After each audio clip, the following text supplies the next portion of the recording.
So I'm going to start by introducing the three research centers which have been involved in this second webinar on digital twinning. The first one, I'm going to start from the west and come all the way to the east coast. Starting with University of Alberta, CIC or Construction Innovation Center. The center was founded at the University of Alberta in 2019 with the aim of providing breakthrough research, education, and training that directly benefits Canada's construction industry and leads to sustainable and economic development of our built environment and a competitive advantage for the Canadian construction industry. By bringing together more than 30 established faculty members from a variety of fields, including engineering and science, and more than 50 partners in industry, professional associations, and government bodies, the CIC's goal is to accelerate and support innovation, productivity, and competitiveness in the construction industry through high-impact research projects. The second one is in Quebec, CICIEM, Center for Innovation in Construction and Infrastructure Engineering, where I come from. The Center for Innovation in Construction and Infrastructure Engineering and Management, or CICIEM for short, is the Concordia University flagship for promoting initiatives and innovative research for improving the quality, productivity, safety, sustainability, and competitiveness of the Canadian construction industry. The center has a multidisciplinary nature with 23 faculty members from 6 different departments, including building, civil, environmental engineering, mechanical, electrical, computer science, information system engineering, and a Concordia Center for Engineering in Society. The center also has a solid industry-oriented research agenda and invest in leading edge solutions with practical value for the industry. This is done through a close collaboration with the industry advisory boards, which is composed of representatives of top-notch owner, contractor, consultant, and fabricators companies in Quebec and Canada. Last but not the least, in the East Coast, the OCRC, or Offsite Construction Research Center at the University of New Brunswick. With a focus on applied research with over 40 industry partners, the OCRC is on mission to accelerate construction innovation by improving and adopting offsite construction technologies and practices. Governed by a board of 11 industry leaders, including 9 industry executives from across the country, the OCRC prides itself on 4 values: industry relevance, collaboration, excellence, and integrity. We'll post the links to the 3 centers, during the presentations. So please feel free to go and explore the centers. So without further ado, I just pass it to my colleague, Dr. Ali Golabchi from University of Alberta, CIC, to introduce the 3 presenters. As the presenters present, please feel free to type in your questions in the chat box. And in the end, during the panel discussion, my other colleague, Brandon from OCRC, will entertain as many of those questions as possible. Ali, the floor is yours. Thank you so much, Mazdak.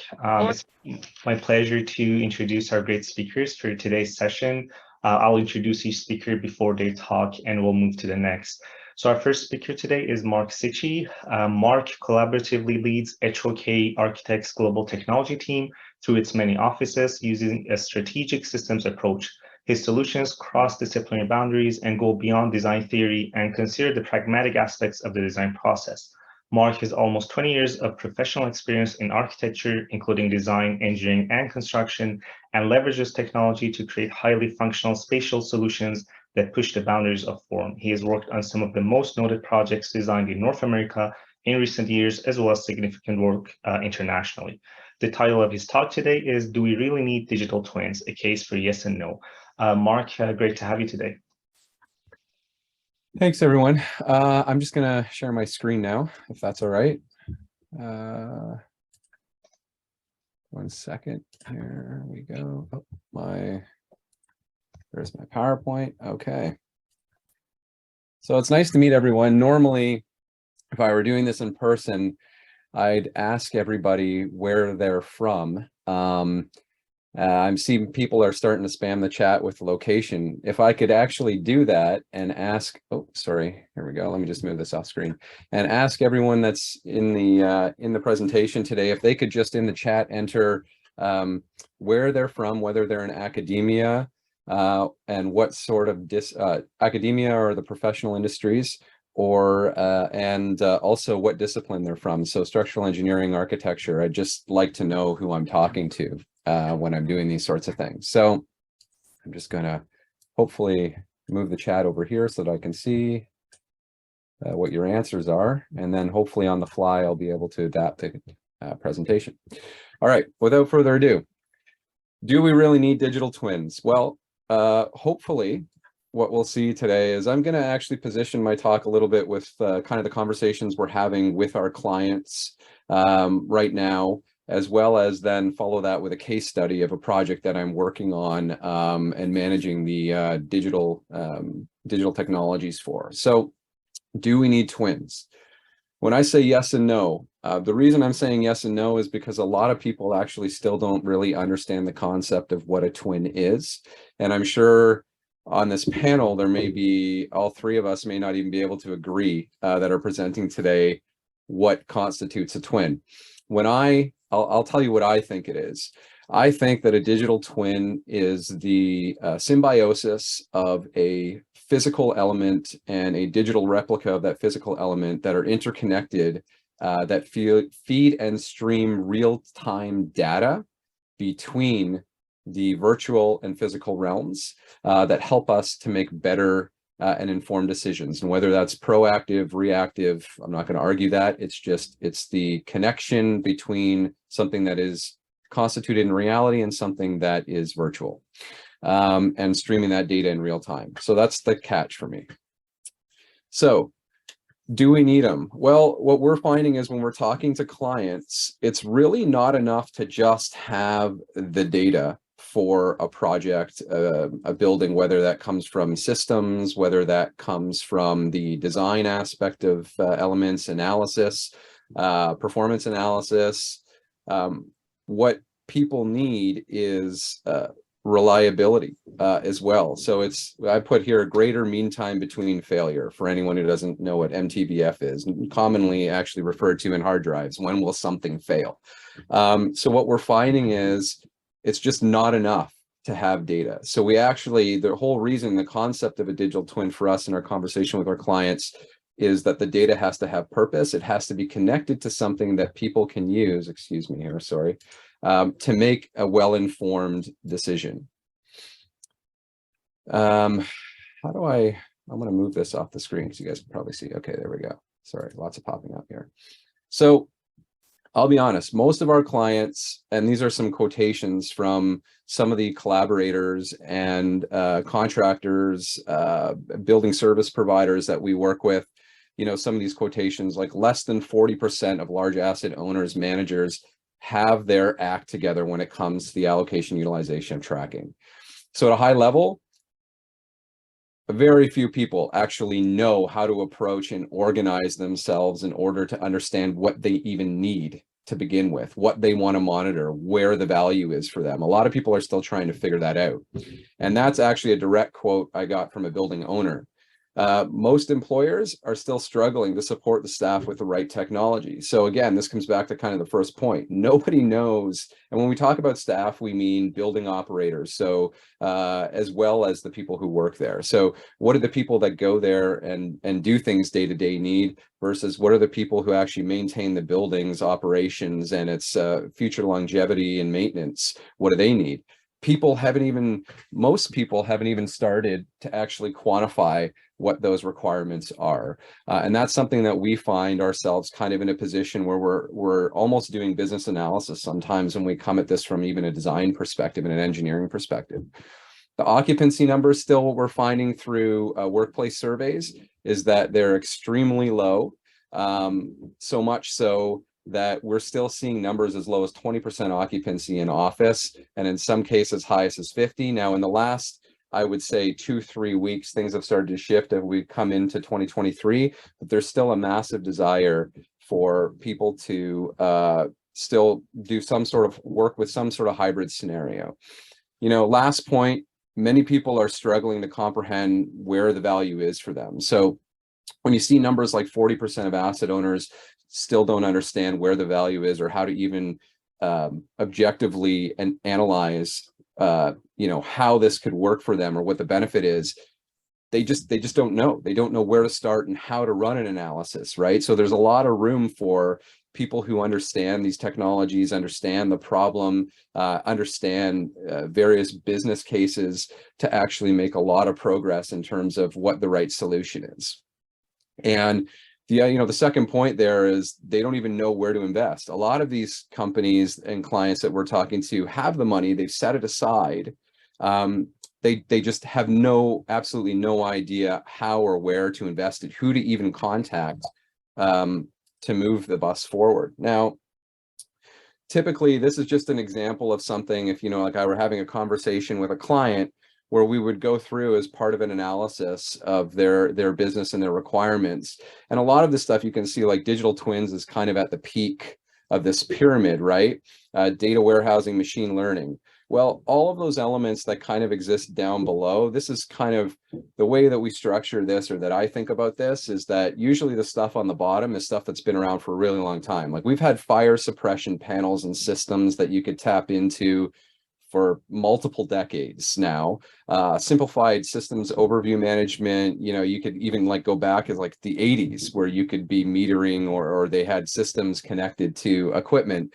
Hydro metering, of course, this has been a long time around. Everyone's got one on their house. Smart lighting, HVAC, these are all things that are extremely mature, right? That all contribute. And why am I bringing this up? Because many of these elements contribute and feed the information that we need, that when I kind of said at the beginning that my understanding or interpretation of a digital twin is getting the data from the live building fed to the replica so that you can actually test scenarios or give yourself some insight into what's happening with your asset right now. I should also clarify that I am coming at this from a building standpoint and not an infrastructure perspective, right? So I'm fairly certain that some of my co-speakers will probably talk about major infrastructure projects like bridges, rail, aviation, but I'm coming at it from the building perspective and not necessarily an infrastructure perspective.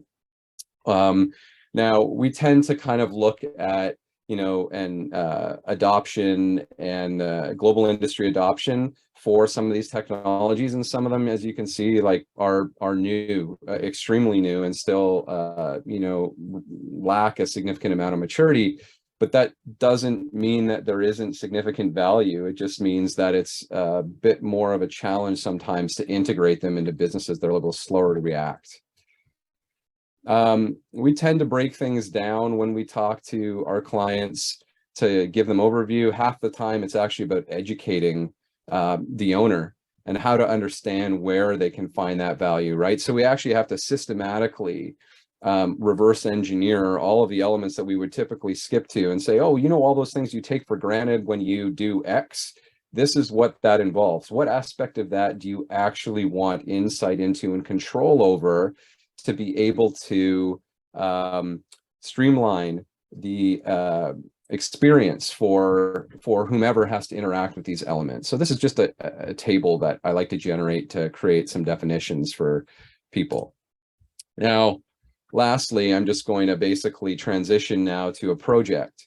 And so what does all this kind of mean, and what does this look like? Well, first off, I'm going to apologize because the content I have, and I probably have to speed it up here, is been capped, and I'm limited to what I can actually speak about the project. So many of you on the call may recognize this building.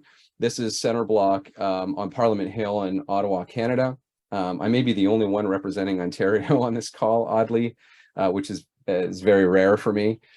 But what I'm going to talk about today is what we're doing to lay the groundwork for the twinning of this project. So essentially what we realized right away is that very early on in the design process, we had to establish a set of data criteria rather.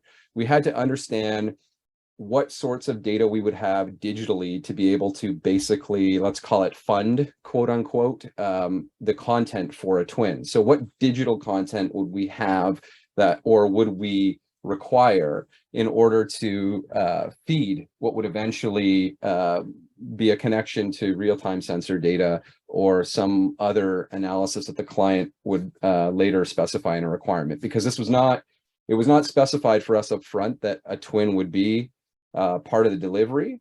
And so it's not part of the actual base contract, but one of the mandates the client gave, quote unquote, was record everything. And that was it. It was a simple statement. So we realized that there wouldn't be a single model, which is what the chart on the left represents. We realized that we would have, photogrammetric data. We would have point clouds, whether they're terrestrial hand scan or drone. We'd have high resolution photos, two-dimensional CAD, solid models, and all of this stuff would come from a variety of different aspects of the team.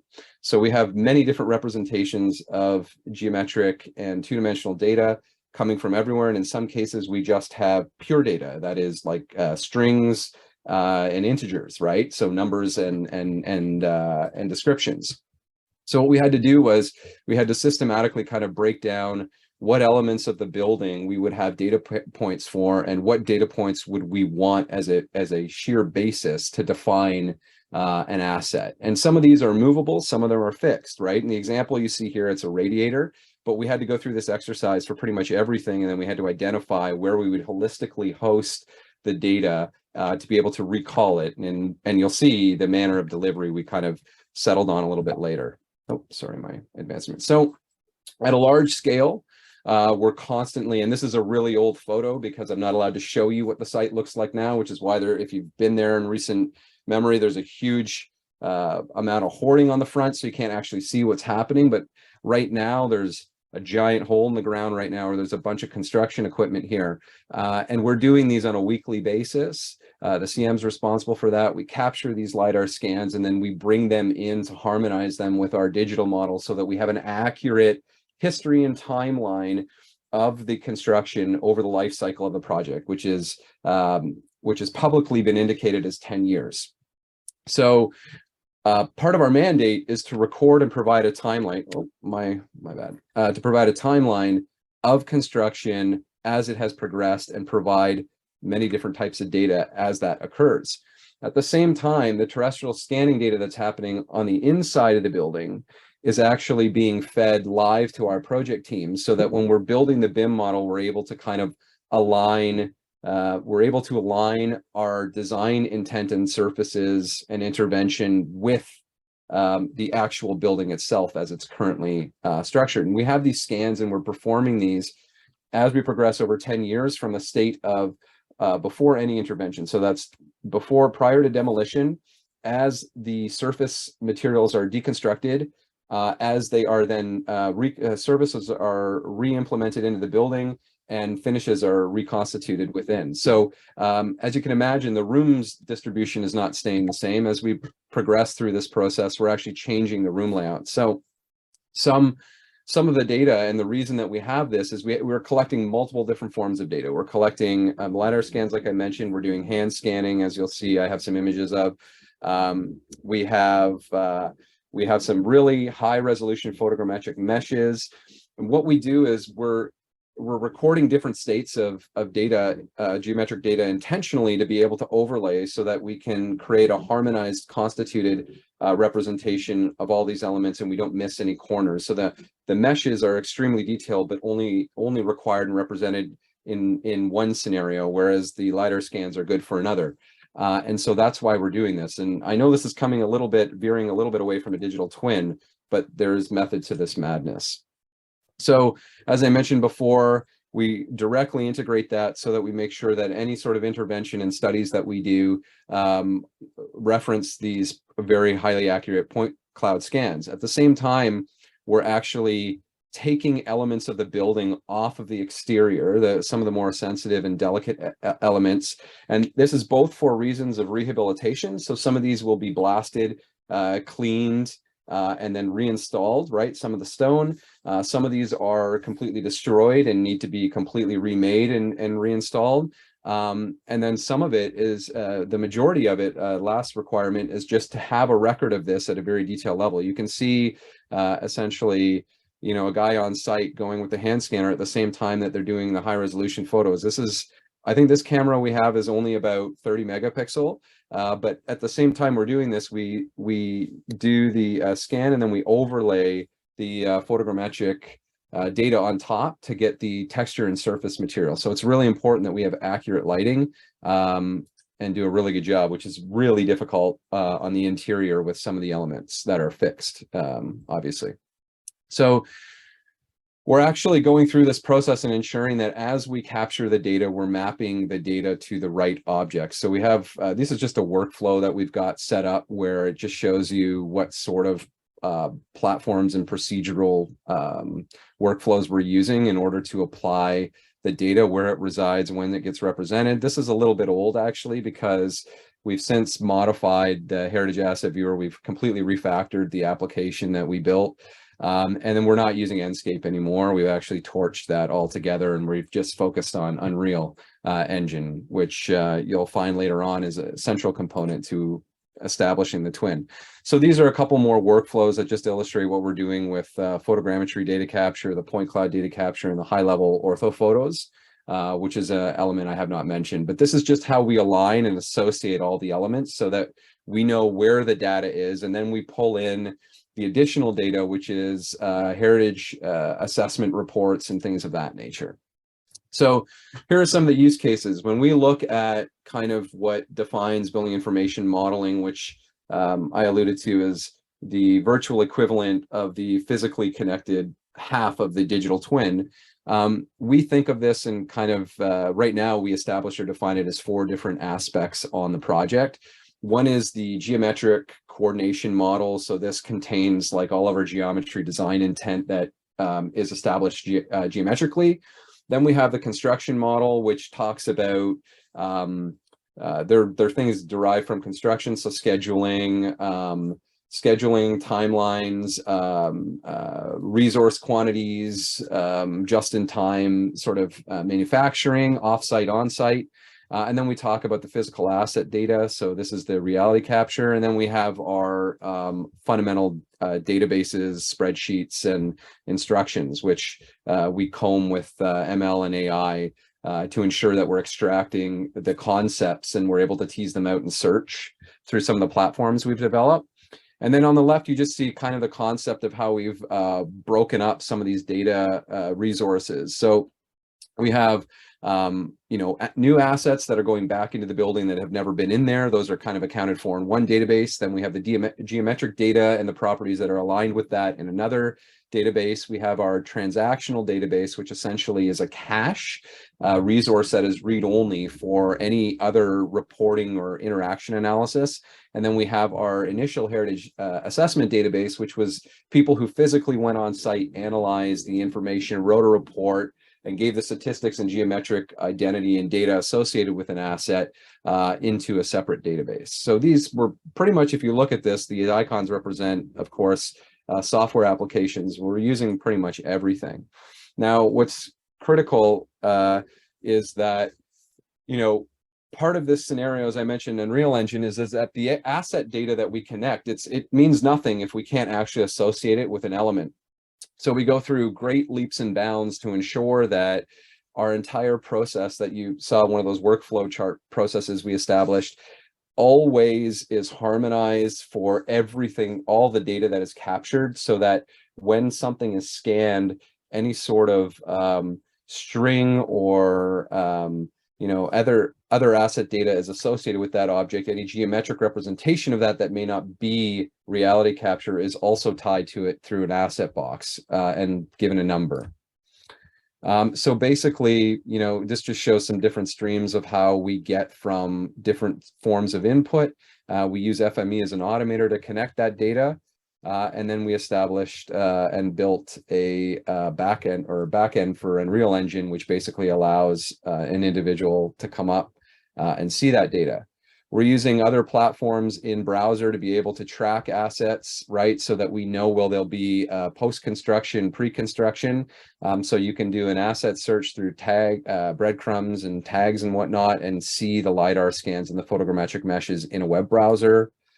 And we automate all of this by, as I alluded to previously, through FME. So we're able to perform transforms on databases and inject new data and ensure that all of the ID and headers are associated with one another, so that the overall platform is cohesive and always accurately representing a data as it's associated with an asset. Do I have much time, or am I kind of at the end? I think that Dan, Mark, so if you could start wrapping it up, but you have a few minutes. Okay, I've got 4 slides. That's why I'm just saying. Okay, so I'm going to just talk very quickly about what we're using game engines for.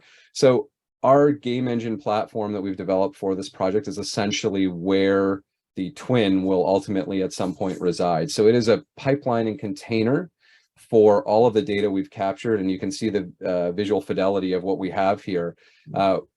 All of the systems behind the finishes that you're seeing here are also captured and recordable. That's the stuff I can't show you right now. But all of the real-time systems are also accessible in real time through this interface via web. So what we've done is we've streamlined this so that when we have data, it's dynamically assigned through Unreal Engine in what's called a blueprint. So we tap a database and we tie it to an asset. So when a new asset comes online, we're actually able to dynamically tie a sensor through a blueprint into a geometric object and then represent the real-time evolution of this thing in our Streamable Assets platform. Lastly, I think I have one more slide, after this. So this just basically shows what a user would see in the platform when piloting the twin. This is the performance you would get in a web browser, the level of quality you would get.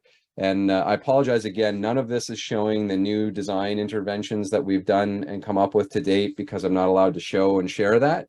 But it is showing the historic context of what the building was like to begin with before we performed any design intervention. So you can get a sense of what it would be like to go through and pilot and locate some of these rooms. In this case, it's showing the room prior to any construction. Now we're able to peel off obviously the finished layers and expose the mechanical equipment. You can see here's a plant room and able to identify like duct banks, conduit, all that sort of thing, and its current state using this interface. So I have one more slide and I'm done. With the Center Block Rehabilitation Project, we are capturing complex information and making it easily accessible to all corners of the project. With the audio. Our team has determined that unconventional modeling methodologies so I may as are well necessary just to capture the let this nuances run of a complex heritage project. Leveraging optimization workflows and game engines streamlines our efforts, allows us to work non-destructively, and combine visual data from BIM, architecture, and the conservation team. The information we are collecting and generating is combining architecture and gaming pipelines together in a single space to produce automated and procedural workflows. This effort increases the contribution each individual brings to the project and allows us to deliver great architecture tailored to our clients' needs. All right, I'm done. Let me stop sharing. There we go. Sorry, I'm over. I apologize. Great. Thank you, Mark. Very interesting. I'm just going to share back my screen. Just as a reminder for everyone, if you have any questions, please write them in the chat area and we'll get to them after all presentations.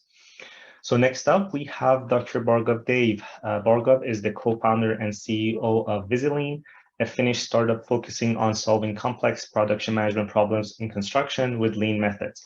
With a master's and PhD in digitizing construction, Bhargav's research explorations has focused on improving production on construction projects with lean construction methods, aligned with information systems. He has contributed to the research behind integrating lean construction and building information modeling as well. As of today, Bhargav has authored over 45 publications and led several research projects in this area. The title of his talk today is How Digital Twins Can Help Drive Efficiency in the AEC Industry. Welcome, Bhargav. The floor is yours. Thank you, Dr. Gulabji, and thanks for the introduction. Let me see if I can share my screen now. Okay. Okay, is my screen visible? Yes, we see your screen. Okay, and can you please confirm if the slide is visible on the screen now? Yes, the slide is visible. Perfect. Okay.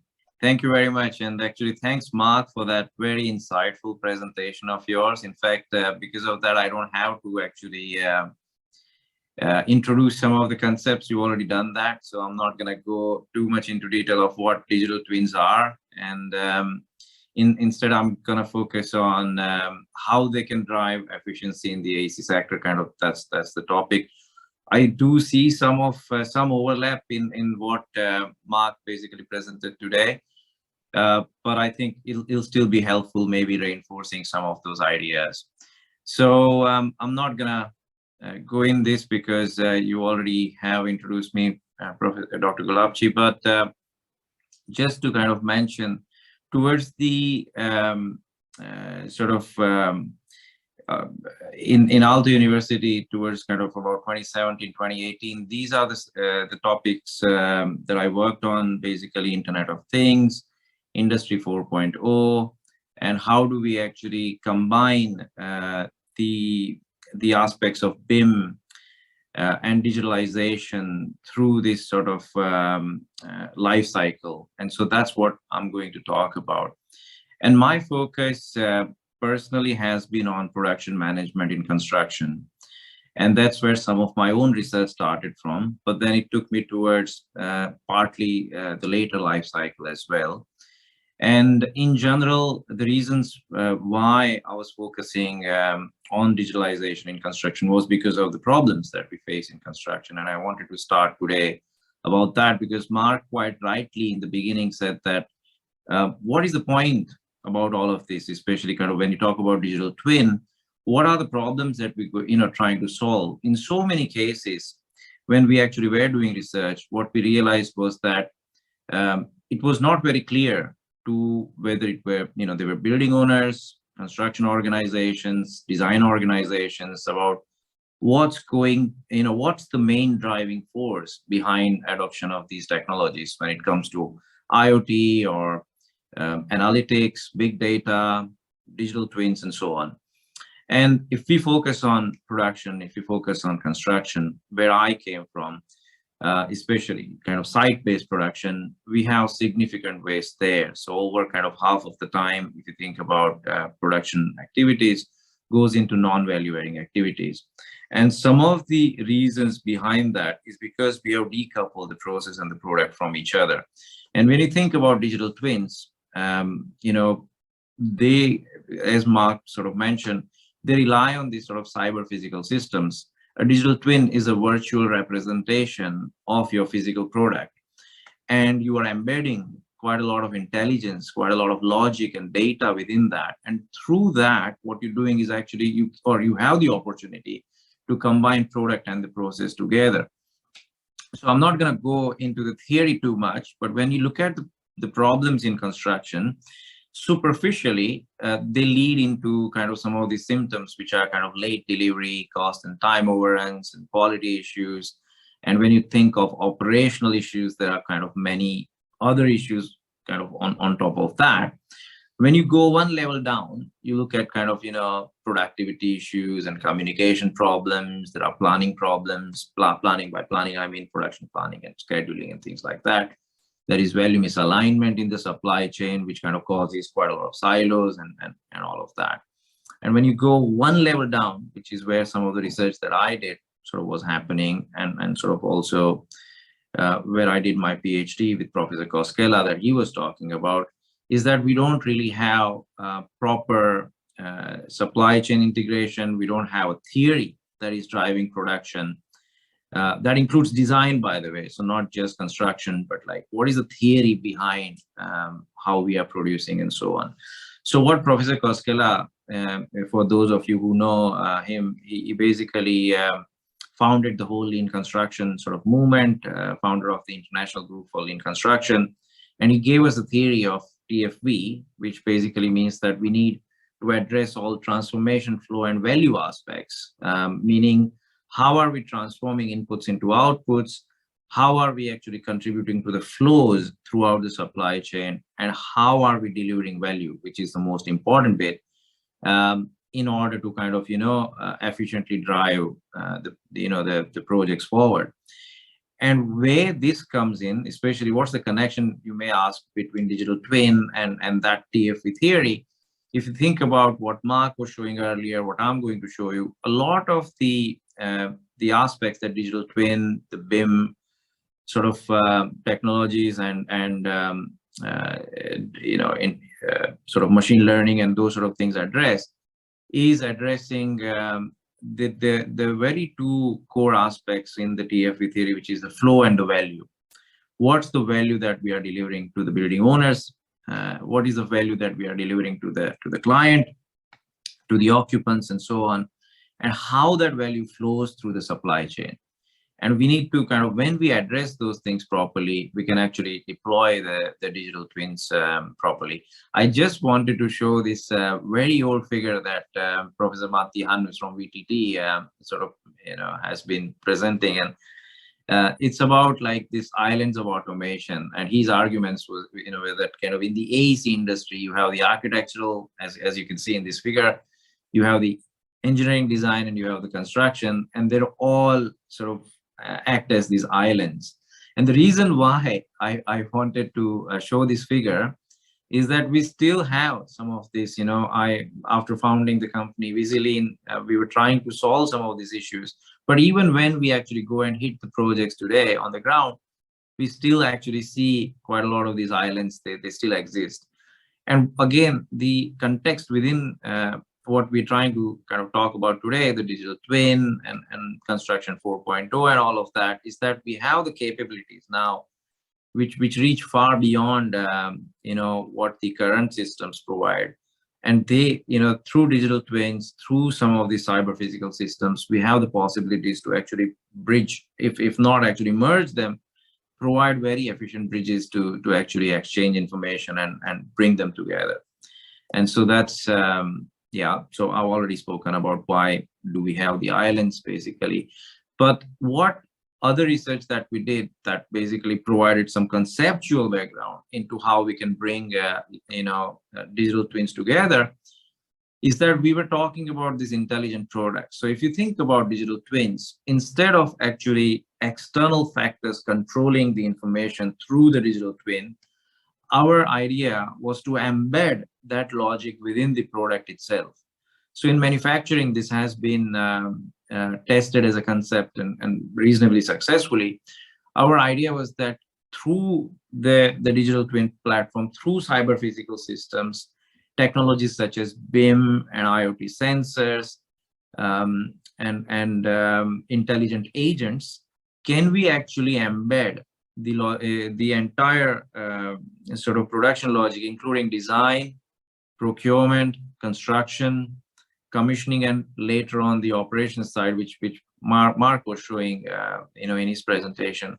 Can we actually embed that logic within the product itself so that it starts from the virtual life cycle, for example, from BIM, and then it carries that logic forward and communicates with the supply chain. So the product itself communicates with the supply chain throughout the life cycle and says, for example, it can say that, hey, I've been now designed, and according to the schedule, I'm actually ready to be manufactured. And it can send, the virtual product can send the message to the factory, or it can send the message to whoever is going to assemble it in the procurement part.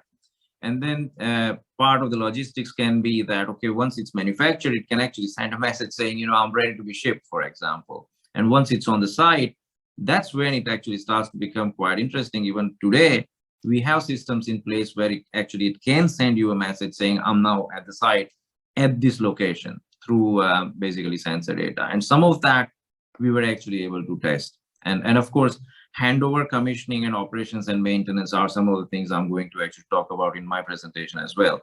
We had actually some of the cases that we developed. And so what I wanted to talk about is that vision of intelligent products, digital twins can enable that vision. And through kind of this virtual production lifecycle, even before the physical product is born, intelligent agents can kind of send messages on behalf of the product throughout the supply chain, and it can enable this sort of seamless flow and improve the efficiencies and so on. And so it kind of enables the vision. The digital twin sort of technologies, they enable this vision. So we have, you know, engineering design stage, the procurement stage, the construction stage, and then later on commissioning and operations.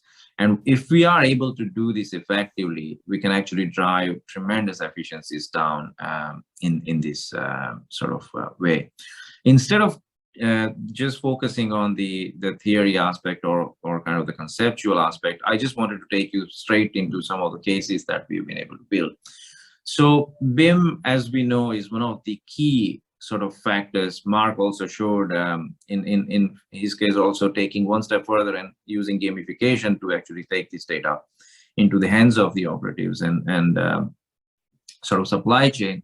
BIM enables kind of capturing that, kind of representing that physical product into the virtual world and embedding all the characteristics, all the attributes, so that we can actually extract them at the right sort of stage and give it to the sort of the right worker.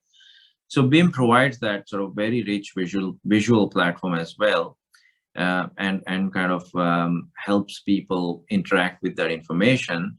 What we were able to do as part of the research, as well as now partly as part of VisiLean, is that we were actually able to combine the BIM aspect with the processes. So in our case, both the design and production processes, and sort of develop a system, develop a situation where we could actually drive or let the product drive some of the production processes forward. So as you can see on your screen, through this kind of a system where the top part shows you how the product's being built, and the bottom is showing you the process through which it is being built, and embedding during the construction phase quite a lot of product related data at the as-built data, as Mark was sort of talking about. In fact, this particular project is a data center in Ireland, and going through that very phase of fit out and handover, where quite a lot of this information about products, about different assets, different systems is being embedded within the product through the model, and eventually going to be handed over to the client. And so all of that's being driven through kind of this sort of a platform. So that is driving a lot of efficiency through both the construction, or rather the design and construction, as well as the handover phase. And so this integrated approach, where we actually, in our case, sort of driving a lot of lean processes through this sort of, the integration of BIM with that, we're able to drive a lot of those efficiencies. But once we do that, I want to skip to the second part. We actually also wanted to show how that kind of data can then be utilized in the later on the operations and the later life cycle stages. And so very similar to what Mark was sort of talking about, this is the research we were doing in about between 2017 and 2019. And what we wanted to kind of show and prove that quite a lot of the sensors that we needed to kind of then integrate with the sort of the BIM model, in order to kind of capture quite a lot of the use cases that I'm going to show, were already present in the building. So quite a lot of this is actually around us. Some of the research we were doing was sort of telling us that the number of sensors have increased the number of human beings on this planet. So we have quite a lot of sensors already talking to each other and so on. This particular research, we were actually trying to focus, can we use, so all of these sensor data, for example, sort of building automation systems, HVAC systems, and all of those things, they use their proprietary standards. So for example, you could have Siemens, you could have Honeywell, you could have Philips. they're all using their proprietary standards to actually communicate with each other. Those systems are then communicating with each other through those proprietary standards.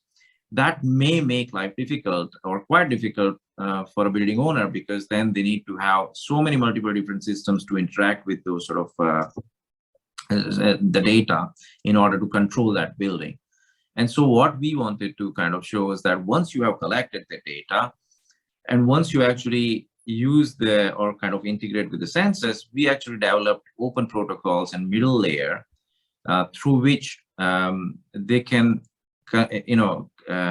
communicate with each other. So we developed two different protocols: open messaging interface, through which the sensors can send messages to each other, and open data format, through which you can actually describe the context behind the data that is being communicated. So ODF and OMI, and those are both adopted as open standards today. So actually they can be, they are published and they can be used. And so the example that I'm showing you right now is basically in Helsinki, in the campus, the university campus of Aalto University. And it's a mechanical engineering building. And what you see here is that we've connected the IFC data, the BIM data, with quite a lot of different sensors, the humidity, the CO2, and all of that, the occupancy, and so on, to actually give you the real-time information about, what's happening. So for example, let me show you. So you can actually show, of course, very simply just a graph showing, what the sensors are telling you, but that's just the data, that's not really information. But the second on the right, the picture is showing you, for example, the temperature data, the CO2, the occupancy data, and so on for each of the classrooms within that sort of building. And already you can start to derive, you can also see the patterns and so on, and you can start to derive some use cases from this already. And what we did then, we also actually captured some of the as-built data and kind of, provided a platform for people to interact with it for wayfinding and other things, to actually, locate where the classrooms are and things like that. But also we built an app where, for example, you could book classrooms, and you can even interact with the HVAC system, saying, okay, if I'm going to book this classroom, automatically the HVAC system will kick in and create an ambient temperature, for example, and so on through the building control system. So that was possible, and this app was actually being then it was put in the hands of the users. I mean the students and the professors and the staff and so on, who could then navigate to different buildings, who could see, for example, how many free classrooms there are. They can take a picture of or they can, see a picture of the classroom or a meeting room and say, okay, if it's free, I want to book it for, let's say, as you can see, 30 minutes, 60 minutes, and so on. And then automatically the control systems will kick in to kind of then give you their sort of ambient temperature and things like that.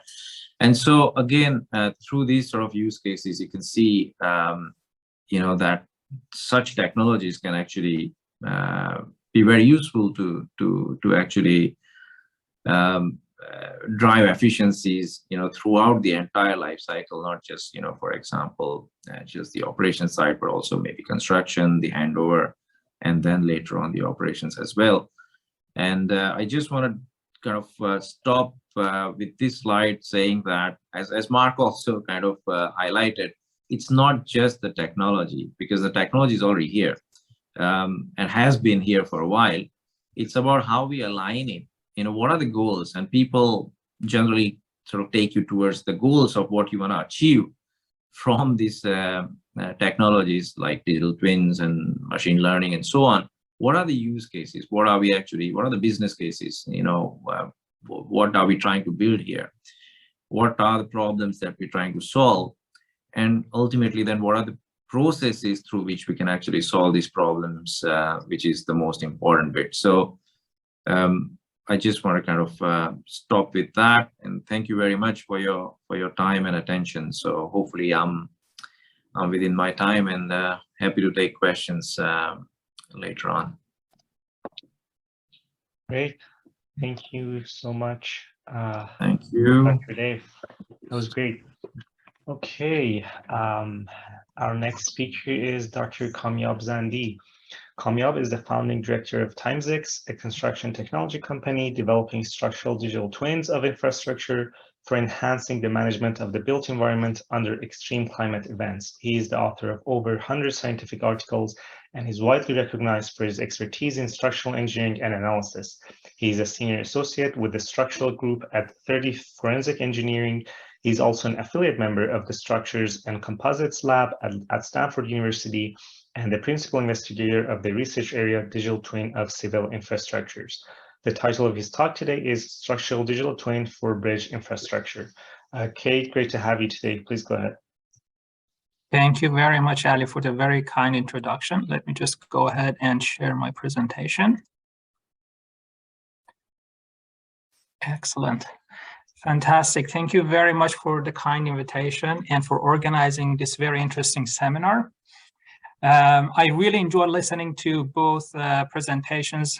Mark talked quite extensively about the data structure coming from the building perspective, and Bhargav was talking about the conceptual design behind any type of digital twin with very interesting use cases. So here I'll be sharing a bit with you from the angle of infrastructure, bridge infrastructure particularly. And on behalf of my team and also the collaborators at Stanford, Luleå University of Technology and Chalmers University of Technology, I'd like just to share a bit with you regarding what is a digital twin when we actually would like to bring that into a structural domain. What is a structural digital twin? What is it we expect to achieve when we have such a system in place, and how we actually are going to implement it? I will be very light on the implementation side, but more be focused on as to why there is a need for such systems. This actually, the bridge that you see on this photo to the right is Lion Gates Bridge in Vancouver, close by in our office. It's a fantastic bridge, very important one, connecting downtown Vancouver to North Vancouver and West Vancouver. It's been around for 85 years now, soon to be 100 years old infrastructure. And of course, thinking about infrastructure that are designed often with 120, 130 years of for service, it's easy to imagine that these infrastructures already been in place for many years, and they have been subjected to extreme loading, been subjected to deterioration, so on and so forth.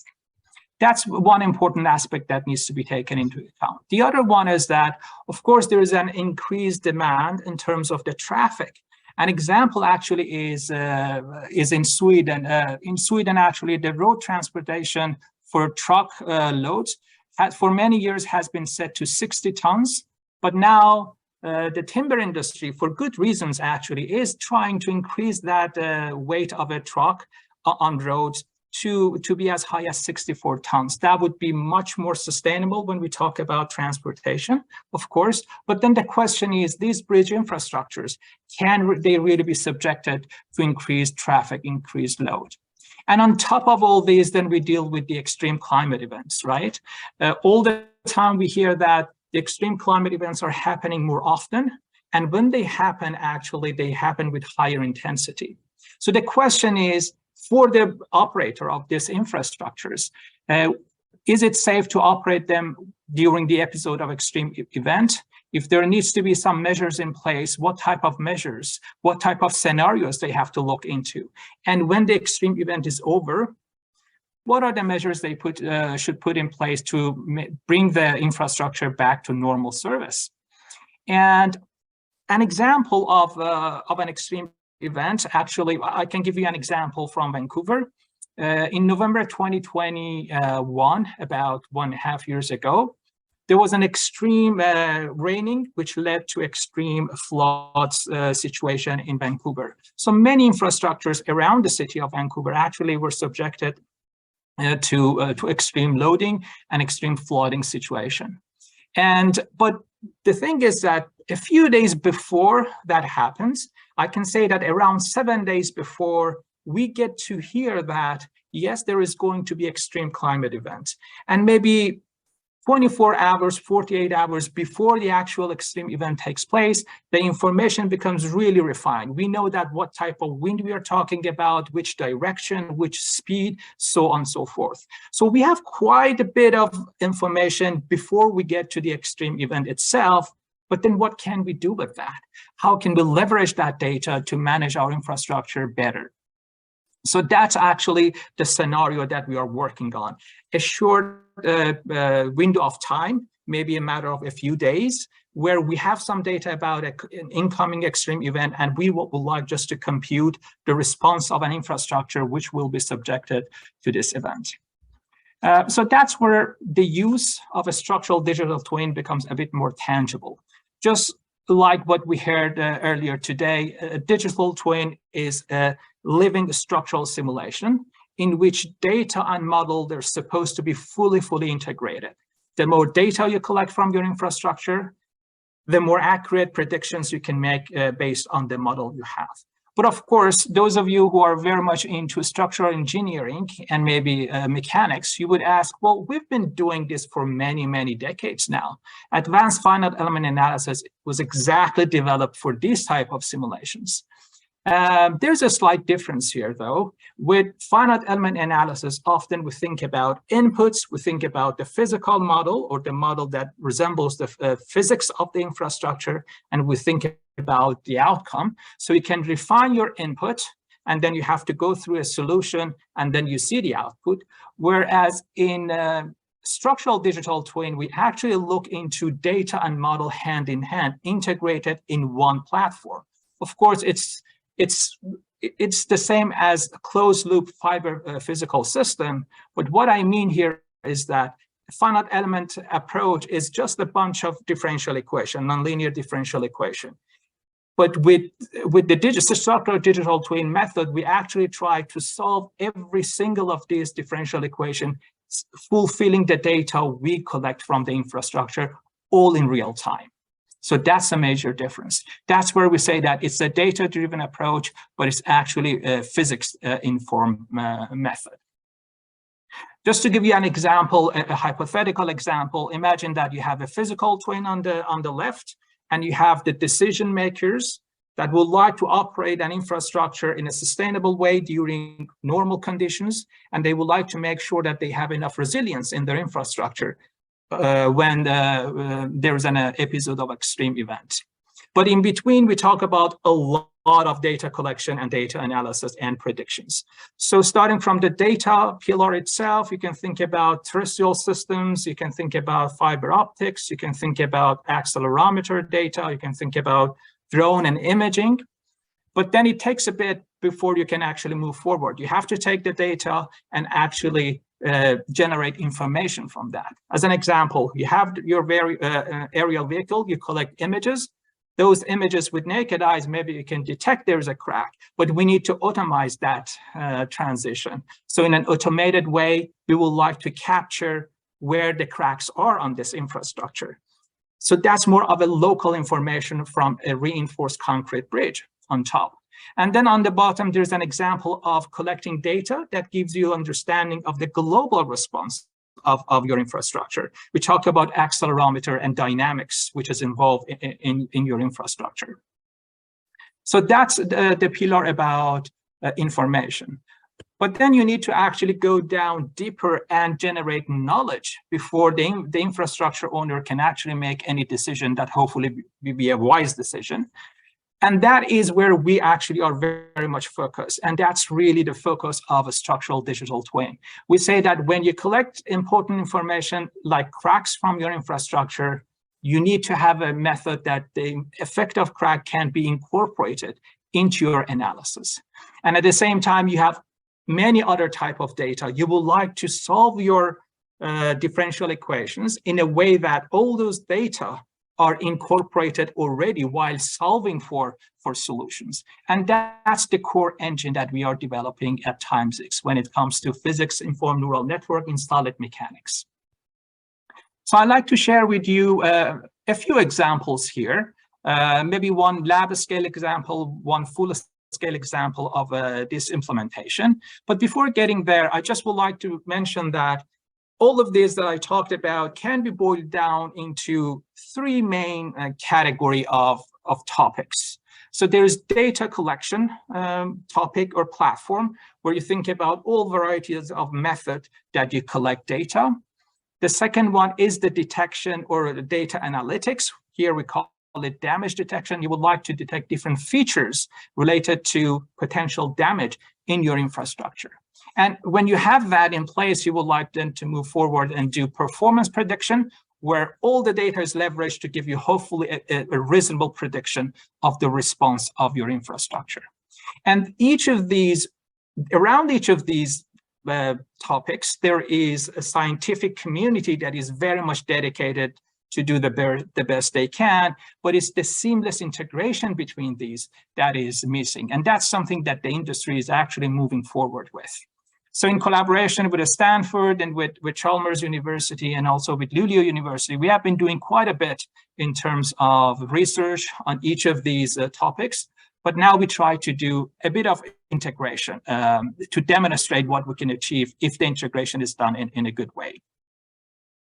Just to give you a lab scale example, this is a drone we actually, this is an off-the-shelf drone that we equipped that with cameras and a system where we could actually not only take photos, but use the computation we have on this tablet on top of a drone to do the photogrammetry in real time. So it does capture the point cloud of the 3D representation of an object, but also at the same time, the features are detected, and the detected features are mapped back onto a 3D point cloud, the overall geometrical description of the infrastructure or any object. And then we've developed, together with Stanford and Chalmers, we developed a crack detection method in which we first subdivide each image into sub-images and annotate which one actually contains a crack or a part of a crack. And then we continue with the second algorithm where we go to pixel level crack detection. Now that we have the crack in our hands, we would like to have a method where the crack now is an input in the analysis. In traditional finite element analysis, the crack is the output of your analysis. But now that we have so much digital information about the location and the crack widths and so on, why can't we leverage that as an input in our analysis? So that's exactly what we did in a PhD study at Chalmers to try to understand what are different reasonable and practical ways to incorporate the effect of crack directly into your existing model.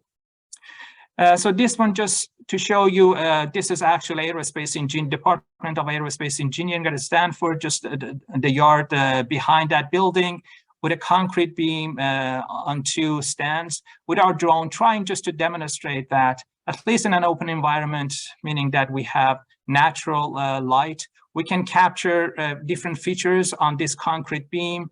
And our intention was just to demonstrate that you can do all this with the computation power you have already on top of your drone. And then the features we collect is not only crack, we collect many, many features, but we put a few filters in place to make sure that only the features that are structurally meaningful and impactful are actually transferred to our simulation. Now, this is a finite element-based simulation. This is back from 2019, but what you saw in the beginning, those yellow areas, those are the features that were detected before. They are automatically transferred into the finite element analysis in this case, and the crack itself was incorporated. So now you see that in the beginning of the analysis, the crack opens, and then we continue with loading this beam. So this part is definitely, or was not definitely real time, but the other two first steps were real time computation. So we moved forward later on since 2019 to try to develop a computation scheme where we can actually do these type of analysis in real time.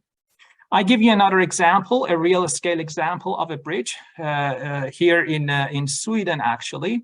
It's Kalix Bridge up north in Sweden, where the road administration wanted actually to build a new one. So we were actually given the task to demonstrate what we can do with a digital structural digital twin on this bridge. So we were looking into not only scanning and identifying or detecting different features, different damages on this bridge, which was about 30 years old, but we wanted also to look into extreme climate events, hypothetically looking into scenarios where we have extreme wind, extreme flow of river, extreme temperatures, and at the same time, we look into heavy traffic. So we are imagining that this bridge is supposed to be the lifeline of an island that is going to be subjected to extreme event, and the city or the island will like to use this bridge during extreme event for evacuation. Can we allow for this bridge to be used under extreme loadings coming from wind and river and extreme temperature, at the same time be subjected to heavy traffic? So that was the intention of this demonstration. We used a drone that we had developed before, but we did actually two scans. The first one is actually a low resolution 3D point cloud just to get the overall geometry of the bridge. And the second scan is where we identified there are some features, important features, and we do high definition photos and high resolution 3D point cloud of those areas of interest only. So this is a 5-span fixed-stress concrete bridge. And so we have an abutment on the far here, and then we have a constant girder, which is going to the next support. It's simply supported here, and then we have a complete section starting from here, going all the way to the middle. So the middle is actually a joint, so it's a cantilever. So this part from the first support all the way to the middle is a complete object.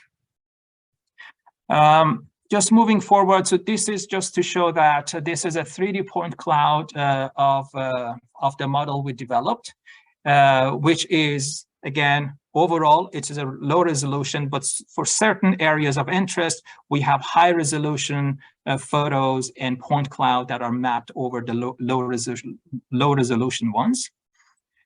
Couple of images from that bridge. With naked eyes, it's difficult, if not impossible, to detect some cracks, but using AI and the method that has been developed for a while now, it's easy just to directly at the site in real time, off of your drone imaging system, you get to actually highlight where the cracks are. Of course, we also capture some of the features that are not cracked, but we actually filter them out before we import that into our computation platform.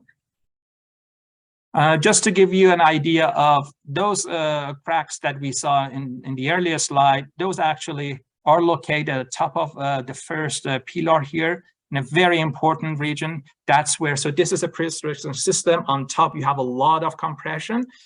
But when it's actually loaded, you have tension on top. So these cracks are in a very, very critical situation.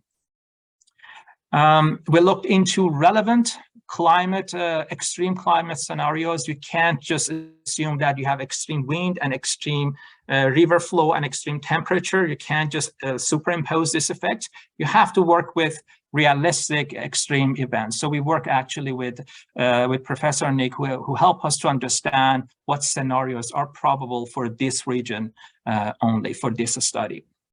And then we did analysis of the impact of the wind, how the wind is, how the bridge is subjected to the wind, and what are the scale of or the order of magnitude of the loads, that lateral loads that are that the bridge is subjected to. So here we talk about compression and suction in different parts of the bridge, but in the order of magnitude of 1 kilopascal at different parts of the subject infrastructure.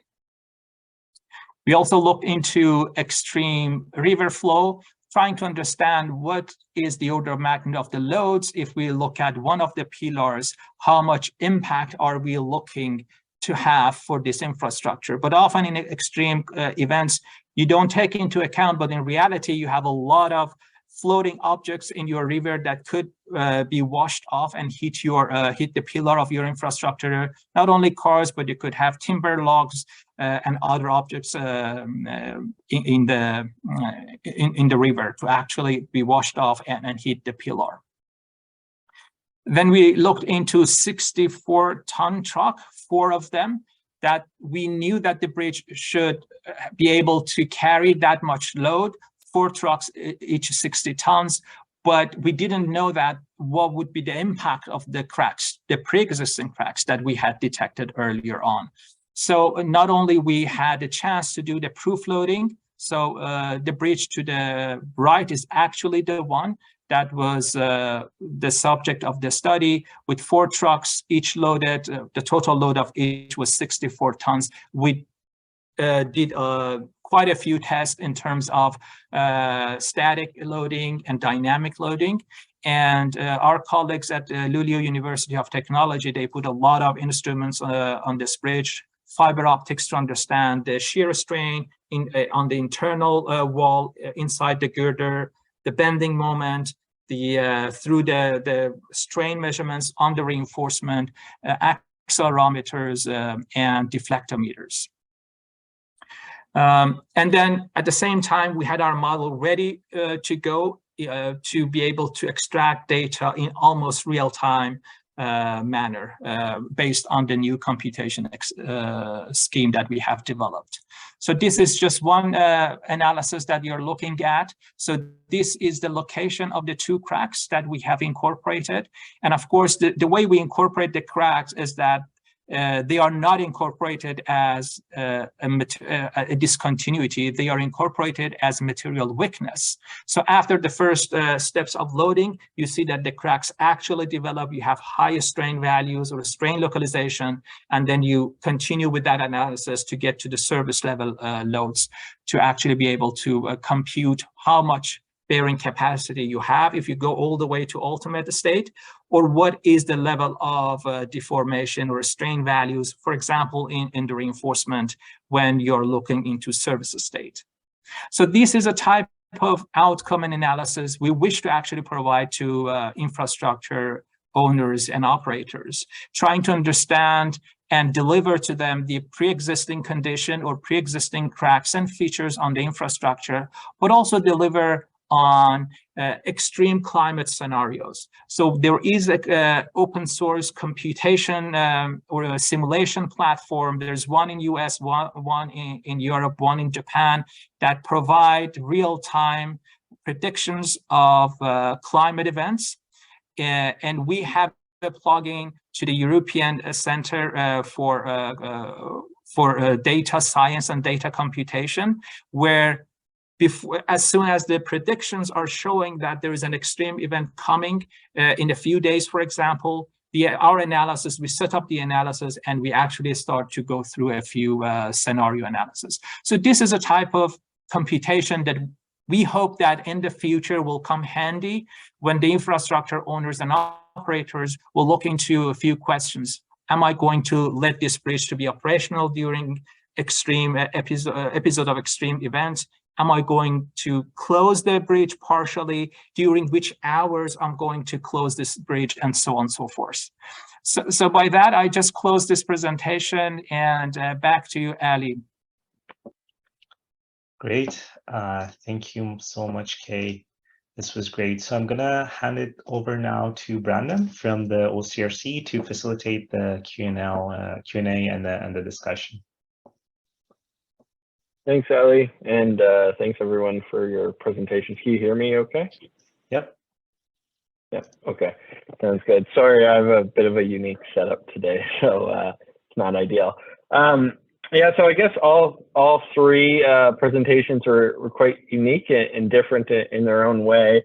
But one thing that came to mind as I was watching the presentations is around kind of ROI and how we can convince infrastructure owners to go this route and start implementing some of these technologies. And so, Mark, I might start with you just because you have a large client investing a lot of money in a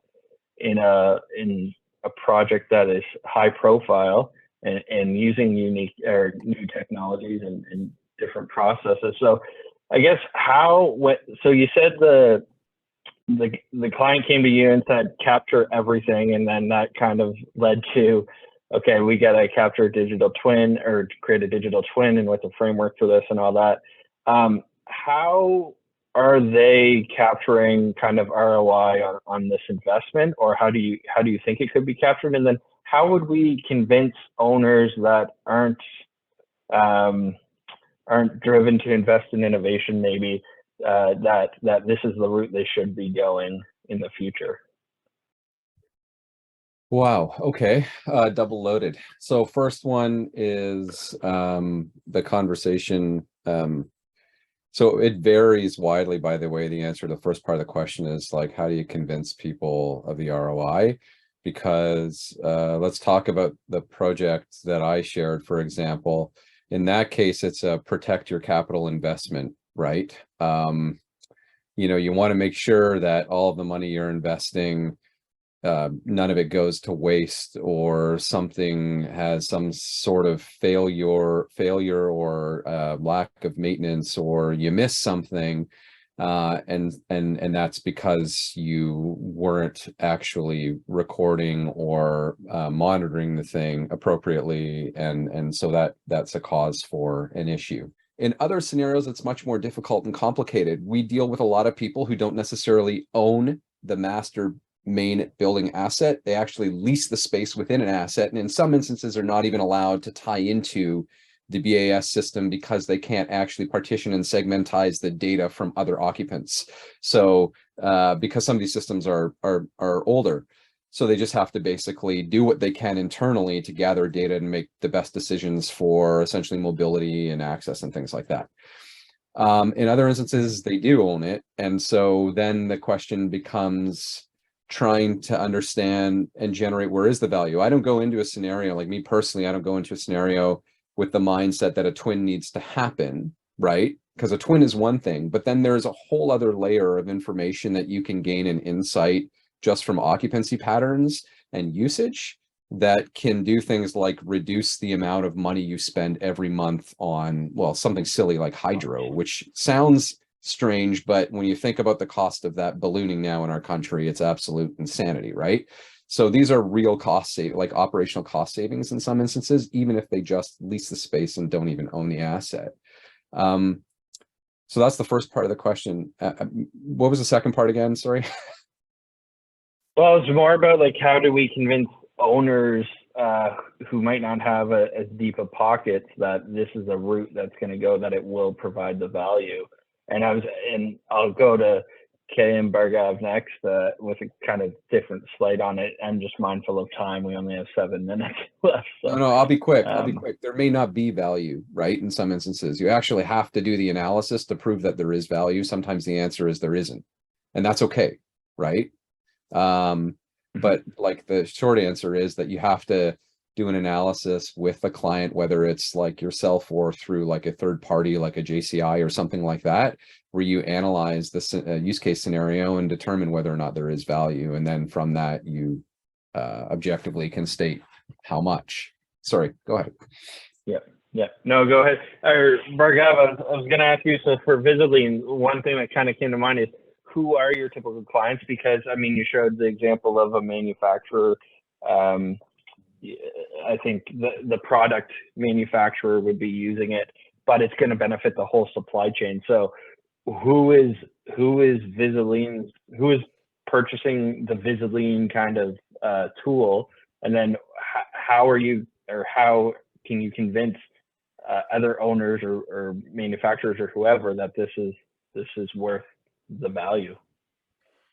That's a very good question, actually. So first of all, the first question, actually, mainly it's the main contractors or general contractors, GCs, who are our main sort of customers. But then in many cases, it's also the clients or the owners who are also our customers.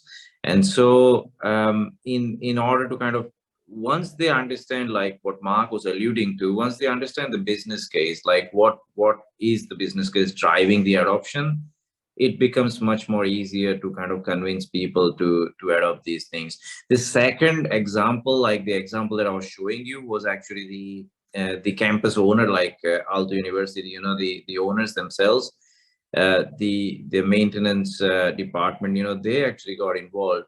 And in so many cases, in that particular instance, what we were trying to prove was that we did not install a single new sensor in the sense of like in the building, you know, the control side or the automation side. Those existed. All we did was to connect those systems to each other through the communication protocols.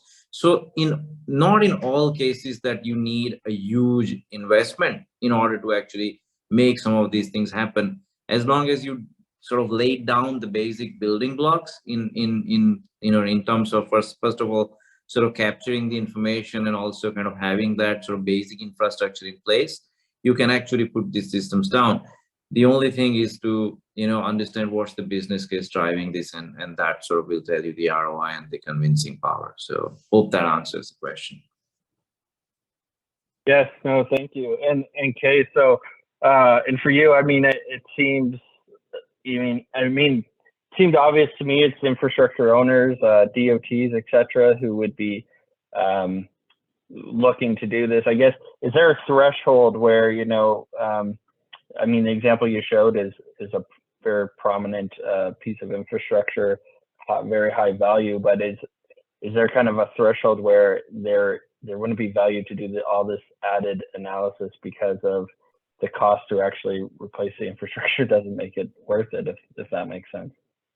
Oh, absolutely. I think that's an excellent point. But you have to remember that structural health monitoring for infrastructure is a very well-established approach. So in many bridges, we are already collecting data and information. And in one article a few years back from European Union, there was a number that they said that 98% of all the data that they collect from infrastructure bridges, they don't touch. It's just 2% they use. So I think for infrastructure owners, they are approaching the researchers and the industry, say that, well, we have a lot of data because it's already established with us that we have to collect this data. How can you leverage that? And I think they also have the habit of even putting instrumentations on the smaller infrastructures, right? So the data for small bridges are also there, but we come and say that, well, to build a digital twin, a structural digital twin is a costly effort. So you have to really make a determination of which infrastructure is critically important for operation of the region or a city during extreme event. And there are organizations that are looking into these type of questions. So it's a very well-defined scenario for them, which region, which industry, or no, which infrastructure are critically important, and they have to be maintained during extreme climate events. Perfect, thank you. There were quite a few other questions, but I'm mindful of time. So I might, if it's okay with the presenters, I might recommend that everyone participating maybe connect on LinkedIn, or even the presenters are willing to put their email address in the chat. That might be useful. Mazdak, I'll hand it off to you to kind of wrap up. I think you said you might have one question, but if you want to wrap up the webinar, thank you everyone for attending today. Thank you so much, Brandon, and thanks to all the three speakers. It was really amazing, really interesting looking at the digital twinning from all different angles. Maybe as the final question, I'm going to go back all the way to the beginning of what is digital twin. So I want to ask all the three presenters' opinion on what is the main necessity for, what's the main requirement of a spatial model to be called a digital twin. Is it about geometry and spatial information? Is it about the liveness and dynamism of the data streams? Is it about the value that it can add to decision making? Is it about the wisdom that the digital twin can provide? All of these were touched during the presentation, but we know that even though it's been years of conceptualization and contextualization of DTs, it's still elephant in the dark room. And many people refer to digital twins, and they talk, when they say digital twin, they talk about different things. So I'm going to go around the table with the same order that the presentation spoke. If you want to pick one or a few requirements without which a system cannot be a digital twin? What would those be? Starting with Mark. Are we here for another half hour? No, I know very quickly. I think I've already said what I think or what I believe. In short, what it's not just a digital 3D geometric model of a physical asset or thing. It's not that. It's not the data model of a physical real thing. And it's not just the real thing with some data on site. It's actually all three of those elements interconnected in real time that overall provides value and insight into whether proactively or hopefully not reactively, but in the worst of circumstances, to be able to manage, monitor, and maintain an asset. Thank you so much. Yeah, of course, it's always easier to say what it is not. So thank you, but that was quite complete. Bhargav, what's your view? Yeah, I think I pretty much agree with Mark. So I don't have much sort of new to add, and especially I touched upon some of these things in my presentation. But mainly, for me, it's about the life cycle. So it's a digital representation of the physical asset through the life cycle, because it changes. It's a constantly evolving and changing asset. It never stays the same. And because I sort of come in the early stages of that life cycle as well, where I interact with it, I would say that like it is the evolving nature throughout that life cycle that should represent, and it's connected through the sort of the life, the cyber physical system. So it's never static, is how I say. But other than that, agree with what Mark said as well. So okay, thank you. And Kay, finishing with you. Absolutely. Excellent answers we heard.